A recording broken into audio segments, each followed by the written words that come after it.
Eagles sluggish, Vikings fumble as Philly hangs on to win Philadelphia, sparked by running back DeVonta Swift and wide receiver DeVonta Smith.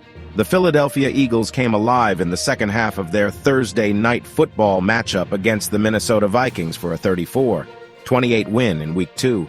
Neither team looked fully cohesive in the first half.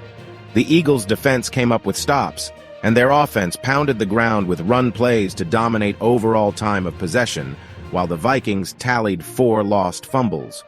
Here's what to know about each team's performance. The one constant in an otherwise volatile game between the Eagles and Minnesota Vikings was Philly's ground game. The Eagles rushed for more than 250 yards with a pair of Jalen Hurts touchdowns, offsetting a passing attack that was uneven for a second straight week. One of the more promising developments was the performance of DeVonta Swift, who rushed for a career-high 175 yards. It was the most rushing yards by an Eagle since LaShawn McCoy in 2013, 217 rush yards. He carried the load with Kenneth Gainwell, ribs, sidelined. The most impressive sequence came in the first half when Philadelphia orchestrated a 16-play, 75-yard drive featuring 13 rushes.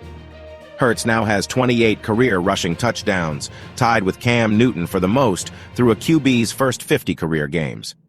The Eagles are 2-0, but it hasn't always looked pretty. That's particularly true of the passing game, which has sputtered for extended stretches. But the defense generated 3 takeaways, and when it mattered, Philadelphia was able to lean back on the run, a luxury that will come in handy moving forward. By a breakout performance. DeVonta Smith erupted for 4 catches for 131 yards and a touchdown, including a pair of grabs of 50-plus yards.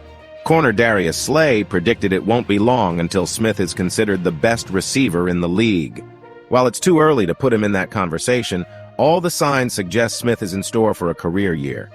Eye-popping stat, including playoffs, Hurts has 10 rushing touchdowns on QB sneaks since the start of last season, 7 more than any other signal caller. The tush push has been key. Hurts has now converted 34 of 36 sneaks when pushed by teammates the last 2 seasons, including playoffs. No other QB has more than 10 push sneaks in that time. Pivotal play. With the Eagles nursing a 13-7 third-quarter lead, defensive end Josh Sweat came off the edge and knocked